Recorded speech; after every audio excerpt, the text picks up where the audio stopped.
Man, I'm having so much fun. This is a $1.6 trillion industry. I'm talking about the food and beverage space. If you're not having fun, you're in the wrong place. Yes, it's hard work, but my gosh, the companies, the brands, the flavors, the experiences, the missions, it's fantastic. But some of the brands are different, better, and special. They're the ones who are able to really compete and vie for customer loyalty. Look, I know you want to make your brand different, better, and special. I know you yourself want to be different, better, and special. That's my mission. That's why you're here. Join me on this journey as I interview CEOs and founders from all the different companies within the food and beverage industry so we can discover what they're doing, so we can take that information back, digest it, and become better ourselves, and to help our companies take on different strategies, pick the right technology, pick the right partners, and of course, you got to have great tasting food. You got to have great tasting beverages. Packaged goods. If it doesn't taste good, you're lost. I'm sorry. You're going to lose millions. If you're new here, take the 5-episode challenge. Go back, pick out some brands, some CEOs, some topics. If you love the content, subscribe. You're going to find it on every podcast platform once or twice a week. But I also publish them on LinkedIn, because that's where we kind of hang out. So when you see it on LinkedIn, stop by, make a comment, share it back into your food and beverage network. I would appreciate it. The brands would appreciate it. To all my loyal listeners, thank you so much. You guys are awesome. Thank you for being with me on this journey. Thanks for coming along on this mission for the past 2 years. If you are considering a strategic job change, message me. Let's have a confidential conversation. If your brand is growing and you need to attract experts, you also need to contact me because I have created a different, better, and special recruiting system. I promise you, no other search firm in America is doing that. Who am I? I'm Tony Moore. I'm an expert food and beverage headhunter, semi-professional podcaster, and I'm here each and every week. Stay tuned for this week's episode.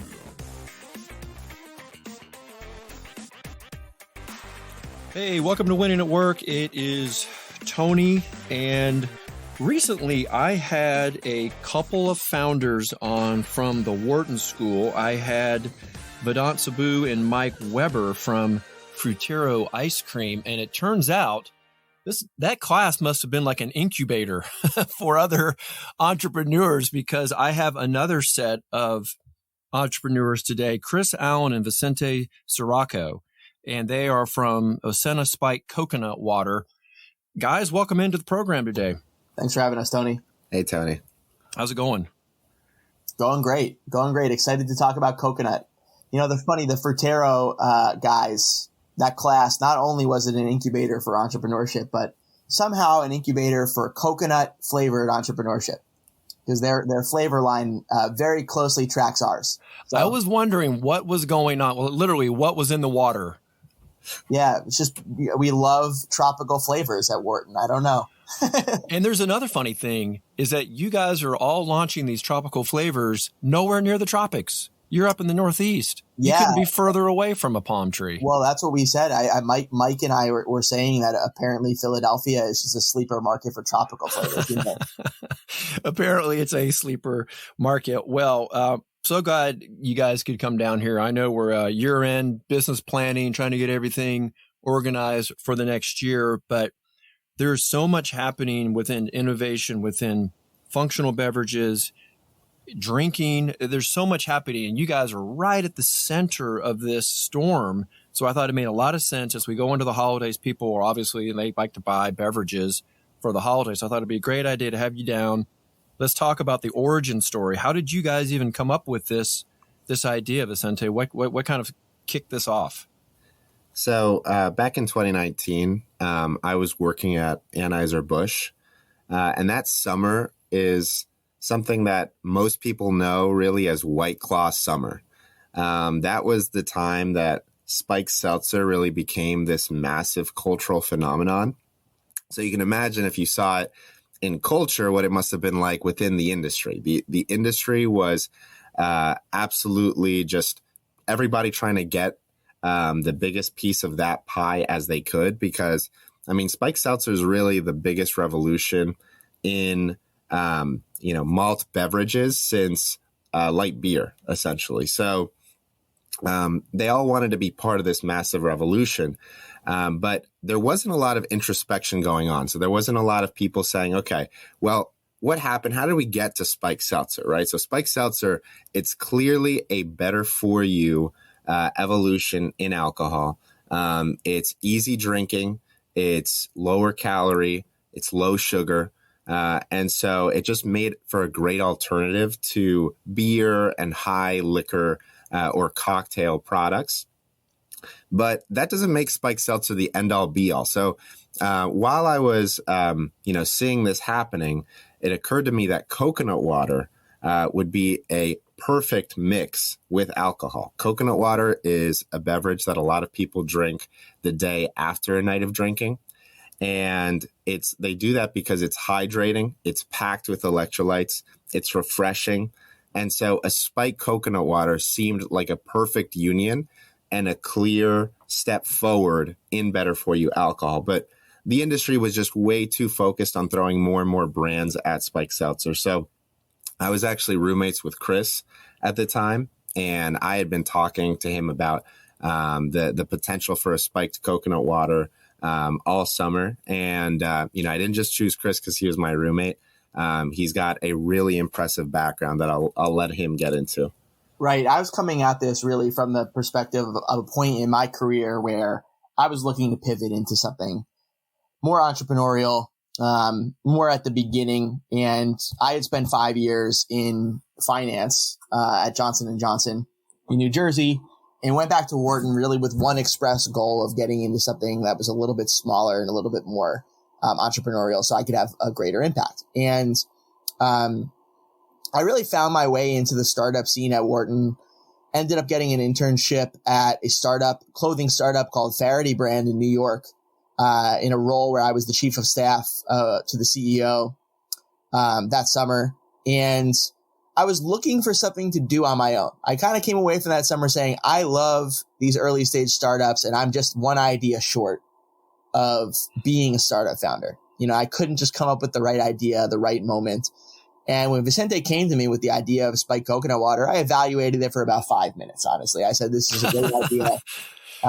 This is a great idea. I don't see the bigger companies going into this. I think that they're going to be fighting it out in seltzer for many years, trying to get share. They're going to let companies and startups do the innovative thing and then just kind of pick the winner. So I thought it was a good idea, but I also thought that I could bring a lot of value to the business because I have kind of grown up in the alcohol industry. My father is an alcohol industry executive on the distribution side. And I like to tell our partners and investors that kind of funny story is on Take Your Child to Work Day. I used to ride on beer trucks and go on sales calls to liquor stores and bars and things like that, which is a really funny way. That is hysterical to think about growing up with your dad. Yeah, as a 12-year-old to get a day off of school and then go hang out in the bars. Go hang out in the bars and liquor stores is pretty interesting. But I kind of grew up in that world. I know a lot of alcohol distributors, and my father luckily has really bought in on our company as well and kind of turned over his network. That's allowed us to get the right kinds of distribution, the right kinds of meetings, and the right kinds of advisory to make sure that this wasn't just a dream, but that we were able to put the right type of offering out there that would be interesting to the market. So yeah, that was it. Osena was born. That was September 2019. Here we are 3 years plus later, and we're in 8 states and growing. Well, with your background in finance and Vicente, your just understanding of what's happening, in the movement of beverage, give us an idea of just the size of this marketplace. Either one of you guys, what's the size of the marketplace that you're playing in right now, and what would you say is your target demographic? Yeah, so Spiked Seltzer has really, if we back up a little bit, if you look at beer in the United States is about $110 billion market. Spiked Seltzer, the estimates range between $10 and $16 billion. So for us, that was actually the first point of comparison where we looked at that and we said, okay, for the spiked seltzer drinkers that are looking for something better, will 10%, the 10% most health conscious, want something better and shift towards a spiked coconut water? If that's true, this could be a $1 to $1.5 billion market in spiked coconut water. So that's what really got us initially excited about the potential market size. So that's really kind of what we hope and will push this category to grow into. As far as our target demographic, a lot of the lead adopters are going to reflect who is drinking coconut water today. So if you look at who is drinking coconut water today, it's around 43% millennial and Gen Z. It's young mothers. And it's a very diverse drinking base as well. So it's about 55% people of color, especially Asians and Hispanics. So those are our first customers that we and consumers that we hope to win. So would you say this is a category that you're pioneering, or do you feel like you're a challenger brand at this point? Yeah, we definitely see ourselves as one of the pioneers. There are a few competitors in the space, but no one's really established much of a foothold in any state or even region, really. And so for us, we see this as very early days. All of our competitors are independent startups like us. So, time will tell. And we actually do have our first major corporate competitor coming in next year, which is Vita Coco, that announced their release of an RTD line of spiked coconut water. So you can really see how the coconut water corporations now are seeing the same thing that we saw 3 years ago, which is how perfect this union of coconut water and alcohol really is. Well, Chris, I think it's interesting with what Vicente is saying is that you guys are really out in front. You've got some big corporate players that are trying to get into the market. The timing looks perfect for you guys because looks like you guys are now partnering with Seed Invest, your way of going out and get some crowdfunding, because obviously it's expensive to play in the beverage world. Absolutely. Yeah. It's interesting, the equity crowdfunding avenue. What we found is the beverage venture capital world is a bit sparse. It's typically later stage, and we're kind of a seed stage company. So it's a little bit kind of few and far between. Companies have been or venture money has been flowing into tech, fintech, Web3, traditional kind of food CPG. I think alcohol is a little bit overlooked. So what we've done is we've gone to a lot of angel networks, angel investors, individuals, high net worths. But we need a lot of money in order to compete with a company like Diageo and Vita Coco, right? So we needed to quickly ramp up that access to capital. And what equity crowdfunding gives us is it sort of syndicates, the responsibility of raising money over a wide capital base. So Seed Invest, for example, has hundreds of thousands of investors that are on their platform looking for really small slivers of companies like ours. So. Right. And they're comfortable because you've been vetted. And that's what's great about that platform. Exactly. And Seed Invest is perhaps the most choiceful of all of the equity crowdfunding platforms in terms of just the amount of deals that are offered. So when something comes up, it comes with the sort of seal of approval. What we feel is consumer products companies are perfect for equity crowdfunding because it's a tangible thing that sort of the average person can quickly wrap their heads around. It's not sort of a very technical offering that we have. But in addition, it also serves as something of a commercial for our company, right? It allows us to have a web presence beyond our website, get access to 300,000, not only investors, but also consumers. That sort of seeds the recognition of our brand in markets that we haven't necessarily tapped just yet. Do you find that there's any disconnect between the people who want to invest and the demographic that this product really is designed for? I know a lot of beverage companies struggle with that, right? They'll send samples and they're like, oh, I don't like it. Well, it's not for you. Yeah.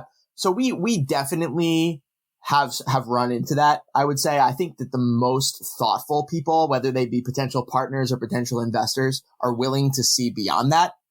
Anybody who's not willing to see beyond that is not going to be a good fit for us, it's very unlikely that we'll be able to open a closed mind, as they say, right? So we look for people who are willing to look beyond that. But one thing I will say is that our lead adopter demographic is a little bit different. It's a little bit different than kind of how it's playing out in terms of people that we are actually selling to. We found that the product has a much more broad appeal because it's very light, very easy drinking. It's not something that we're like, if you're not a younger female consumer, you're not going to like it. Yeah, and I think that the smartest investors are going to say, well, I'm not the target demographic, so let me get the samples to someone who is the target demographic, get their feedback, and based on that, I'll make a decision on whether to move forward. So, we've definitely seen that, and that shows, a level of sophistication as well. Well, when I was looking at your website and I saw all the different, flavors and different offerings that you had, I started thinking through, obviously you have to go through formulation, there are costs associated with that. Then you couple all the trends that are happening in functional. How are you guys able to manage sticking to your why and what you want your brand to be when there's so many functional beverages and, add-ins that are kind of out there? How do you guys stay true to what you want your brand to be and do it affordably, because it's so expensive to innovate? Yeah. I think there's really a lot that we could say about that. But I think what we do right now is we have the blessing of being unique right now, in the alcohol space, where I doubt very many distributors are coming across products like ours. Good point. So we stand out right away. Is that going to be the case forever? No, certainly not. I'd imagine that competition, if we're successful, will come very quickly. It is already coming. So what we have to lean into is the things that make our product most likely to be successful long-term, which is the brand, and start to really create a unique voice around the brand of Osena. We've done a lot of work around that in the past few years that we've yet to really been able to activate because we haven't had the money to do so.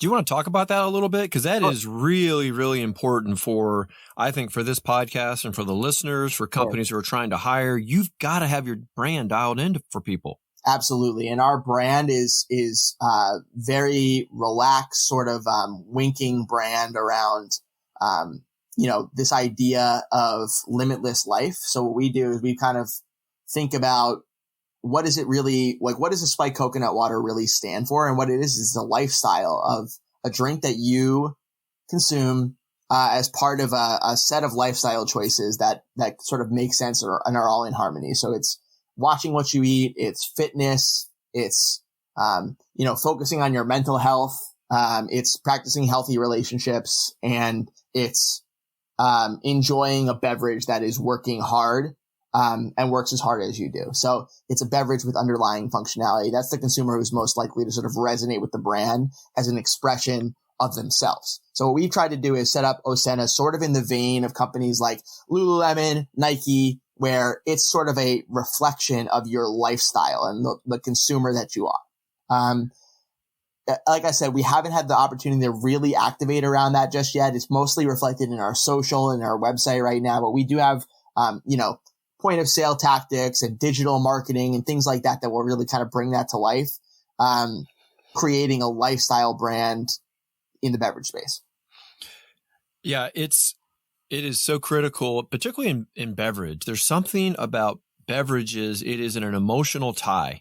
Absolutely. And your cans, your logos, your boxes, everything just kind of speaks and kind of resonates with what a person wants to get out of that beverage. I don't know what it is about beverages. It's such a different space. It's a very personal relationship between consumer and brand. Yeah. And something else that I think is pretty interesting about, and maybe a little bit cold about the beverage space is that consumers, they do form very close attachments with their brand, but they're willing to drop them at the at a moment's notice for something better.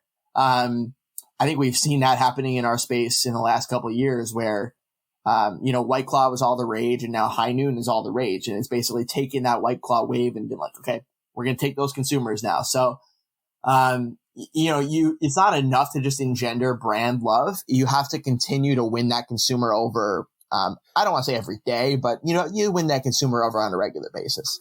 Yeah. So, Vicente, what would you say are some of the kind of current, sales or distribution strategies, or maybe Chris, maybe you touch on it. I know you guys are at that point now where you're just starting to kind of hit that hockey stick now, right? Yeah, for sure. So as far as distribution strategies, what we've done is we positioned ourselves as sort of a middle ground between seltzer and ready to drink liquor based products. So we typically distribute our product through beer wholesale networks. And those beer wholesale networks were, for the most part, the ones who got rich off of the White Claw and Truly wave and the seltzer wave. And what people are seeing in our space right now is, Vicente and I personally push back on this and think it's a little bit overblown, but the death of seltzer, right? Seltzer falling off a bit. And what's happened is the growth has gone to liquor-based products. Those are coming in at a higher price point. They're typically made with higher quality ingredients, real juice, things like that. And this has gotten to such a level that White Claw and Truly next year will roll out. Actually, Truly's already done so, rolled out vodka-based seltzers of their own. Typically, beer wholesalers are carrying mostly malt-based products, but they're looking for something to compete in the tranche of sort of like a premium light product, something that's not hyper premium, but premium light. Maybe like a $9.99 4-pack or an $18.99 8-pack. The seltzer is not going to get to that level. And what we think is that spiked coconut water gives them a perfect third way of approaching this competitive landscape, because it's a malt-based product that they can sell in the grocery store, but coconut water liquid is something that's demonstrated consumers will pay $2.50 for 12 ounces of coconut water. It's a premium product. It appeals to a better for you consumer. It appeals to a younger consumer that they can get, sort of early on with a lot of starting to come into a little bit of disposable income as well. So we think that it's our strategy is not just, hey, look at us, we're new. That was our strategy at the beginning, but more so going to a wholesaler and saying, look at your portfolio. Where is the gap? And we think that we can fill the gap for you. How much do you have to rely on Nielsen or IRI data with these guys? Not very much. I think that especially because we don't really have a lot of grocery data thus far. So our Nielsen IRI is very sparse. We do pull a little bit of trends in functional beverage. We'll look at competitive brands in Nielsen IRI. We're not competitive brands, but brands that we think are a good analog for us. Right now, June Shine is a really good example of that. And we look at trends in non-alcoholic coconut water to help them get an understanding of the type of drinker we're trying to approach. Yeah. What would you say, though, really are the trends in drinking and or functional? We kind of touched on that at the top, and you guys are right in the middle of it. What are you guys seeing? What can we expect going forward? Well, I think the biggest thing is that in non-alc right now, functional beverages is the fastest growing segment in the beverage space, right? So I think we typically, and Vicente actually, this is part of his pitch to distributors, is that when you walk down the aisle of the functional beverage aisle at Whole Foods, it seems like these brands are in something of an arms race to fortify their product with B vitamins and collagen and all of these things. You're seeing energy drinks that are fortified with supplements and things like that. This is a space that is just absolutely exploding on the non-alc side, and alcohol is being totally ignored. So what we're seeing is maybe a little bit of spiked kombucha, a little bit of spiked tea. We feel like this incredibly fast-growing non-alc segment is bound to bleed into alcohol at some point. So we kind of see ourselves as like we're at the convergence of fastest-growing non-alc segment, right, functional beverage, and the fastest-growing alcohol segment, the canned cocktail, seltzer kind of RTD space. It's a matter of time until these things marry in the middle. Yeah, one thing that we see, coming in the future is, with the spiked kombucha, spiked teas, and spiked coconut waters, eventually retailers, they're going to have their beer aisle, they're going to have their spiked seltzer aisle, and then you're going to have your spiked functional aisle. So we really see this category becoming something where, when someone is looking for, the highest and better for you alcohol, they'll know which section they need to go to in the store. And then that will be the basis for their selection. Yeah, to me, it just kind of makes sense for that person who is looking for that non-alcoholic. That's someone who wants a lighter drink. It's like you start with the spiked, and then you transition to the non. Yeah, absolutely. And we've constructed our formulation to kind of fill that need as well. I think it's very light drinking. We haven't carbonated it very heavily. Gone for the lightest possible drink that you can have. We haven't, put it at 7 or 8% alcohol. It's 5% alcohol, so it's easy drinking. And I agree wholeheartedly with that sentiment. Yeah. What would you say are some of your key learnings at this point that other beverage entrepreneurs need to know about? What do you think is a good key learning takeaway at this point? I think the biggest thing is the space is a little bit different than other types of CPG. I think you'll see a lot of people in the space who are looking at CPG companies selling, chocolate bars and cereal, and other things like that, mostly over the internet, and thinking that those types of tactics will carry over to alcohol. We certainly see brands that do quite well with an e-commerce focus, but at the end of the day, I think people really want to drink things that taste good.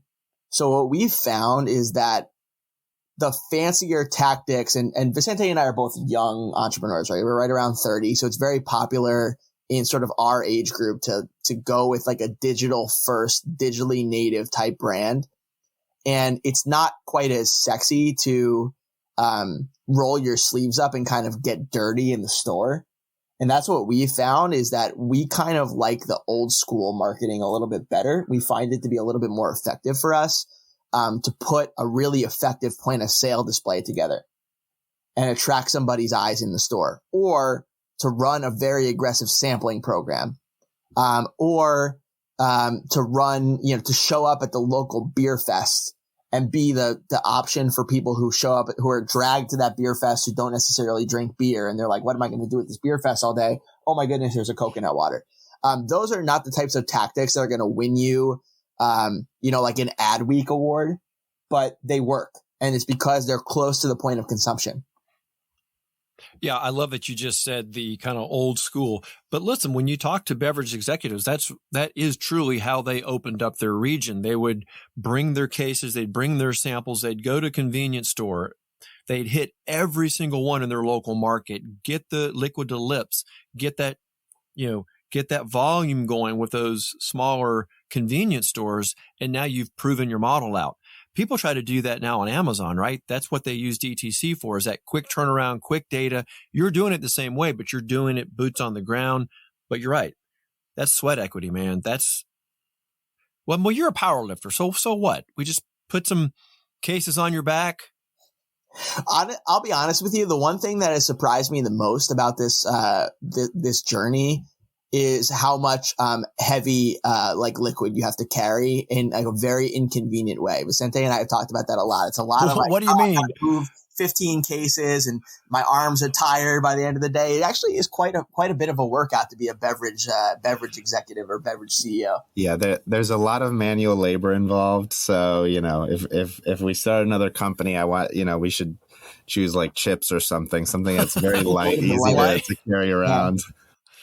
Yeah, but this way, you're healthy, you're fit, you got your guns all tuned up. That's it. It may be, for people who are looking to kind of tone up for the summer, start a beverage brand. Boom. Or just come up with you guys and help do some distribution. Yeah, please. We welcome all help. That might be the trade-off for the equity. So what can we expect for you guys in 2023? What's going to happen for you guys? What do you plan? What do you expect? And then tell us how can we find the product? Sure.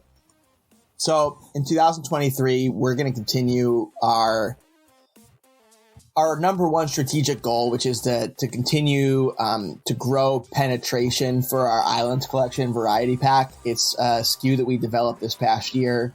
Variety Pack is very important to growing the product. So we're bringing it to new markets, and we're continuing to push further into the markets that we're already in. Right now, our focus is on finding markets that are grocery driven and warmer weather. We're obviously in a shorter season in the Northeast right now, and primarily distributed in independent liquor stores. So those two things are a little bit of a new skill for us, and they'll also be fairly capital intensive endeavors, which is why we're raising money. But we also, we look for opportunities where we can find distributors that are really bought in on the product and buy the idea of spiked coconut water as something of a third way between seltzers and RTDs. And a great example of that is we've recently partnered with the Michigan One network of distributors, really bullish on the product, really bullish on the value proposition, and we'll be launching the product with them next. We're looking to find those types of arrangements as well as we continue to kind of put this product in as many shelves as we possibly can.